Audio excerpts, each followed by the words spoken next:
This is a moment in Jewish history. The holiday of Tu Bishvat takes place this week, and it marks the new year of the trees. Israel has been a pioneer in planting trees, and studies show that Israel is one of the only nations in the world that entered the 21st century with more trees than it had 100 years ago. The Jewish Telegraphic Agency reported in 1949 that Tu Bishvat, which it refers to as Chamisha Asar Bishvat, was the first Arbor Day to be celebrated since the proclamation of Israeli statehood, when the Israeli Constituent Assembly was scheduled to open. It was proclaimed as a Forestation Day. Members of the Israeli army, in cooperation with the Jewish National Fund, dedicated 4 new forests in memory of the Israeli troops who lost their lives in the recent fighting. An article from 1981 stated that the New York State Legislature marked Tu Bishvat, the Jewish New Year of the Trees, at a festive gathering attended by some 40 members of the Assembly and Senate, both Jewish and non-Jewish, and more than 100 guests from the local community. Assemblyman Sheldon Silver noted that the day had special significance in that it marked a new beginning for the 52 American hostages in Iran who were released and on their way home as the celebration was in progress.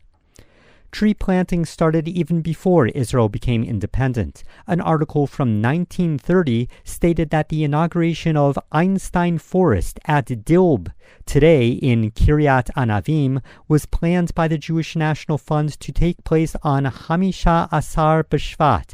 The initial extent of the wood will be 10,000 trees. The German consul was among those to plant one of the first trees.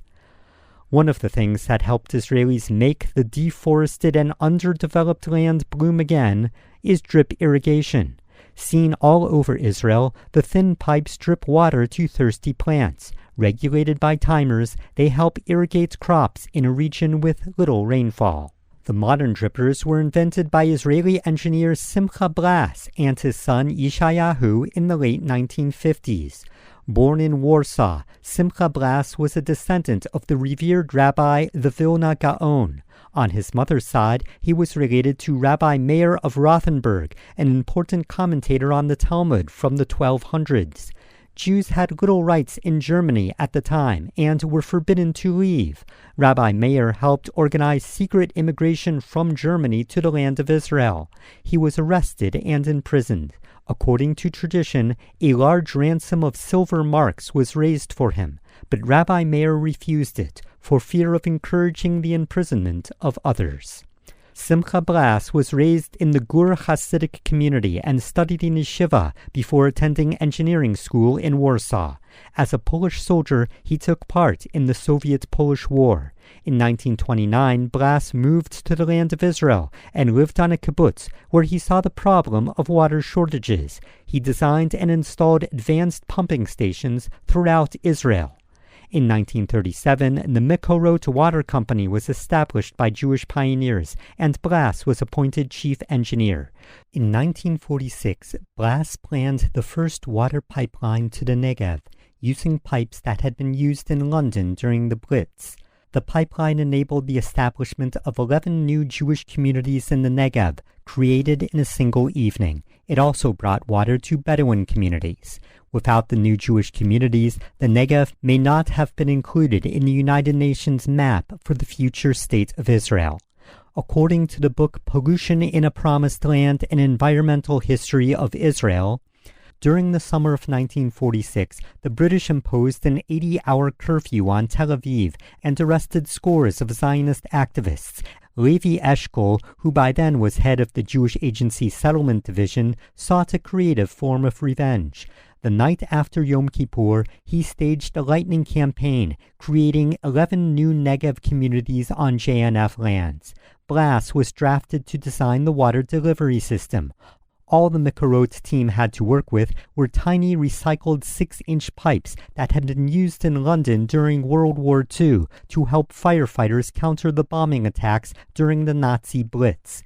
Now the pipes were to wind past Beersheba and irrigate the desert. The project was completed before either the British Mandatory Government or the area's Bedouin could interfere. Only weeks before the outbreak of the War of Independence, a pair of pipelines connected the northern Negev desert to the center of the country. During the War of Independence, Blass designed anti-tank grenade launchers. After the war, he organized and headed the Water Supply Department at the Ministry of Agriculture.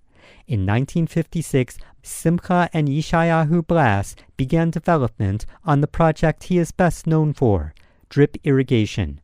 The father and son team developed a plastic emitter. Although primitive versions of drip irrigation already existed in some countries, the Blasses developed a method where instead of releasing water through tiny holes that can easily be blocked by tiny particles, water is released through larger and longer passageways using friction to slow water inside a plastic emitter. They created the prototype in Kibbutz Hatzerim. It was one of the first kibbutzim to break with the traditional commune style of life and start a for-profit business, that being the Netafim drip irrigation company. Kibbutz Hatzerim is located in Israel's southern Negev region and gets its name from the Bible in Deuteronomy, where it is mentioned Hatzerim, villages, farmyards as far as Gaza. The community was established in 1946 by a group of young scouts who were then joined by the Tehran Children, Polish Jewish children, mainly orphans, who escaped Nazi German occupation and were evacuated with several hundred adults to Tehran, Iran, before being repatriated to the land of Israel. It was from this kibbutz that Netafim became a global enterprise. By the 1960s, they were supplying countries around the world with their innovation. In the 1970s, they developed pressure regulation for the drippers. In 2007, they created low-flow drippers, and over the years have won international awards for sustainability and water management. Every year on Tu Bishvat, Israel celebrates its care for nature and the environment, and the innovation of the people that helped Israel survive and thrive. This has been a moment in Jewish history. For last year's show on the history of Tu Bishvat, visit benbresky.substack.com. Thank you to all the listeners, and Shalom.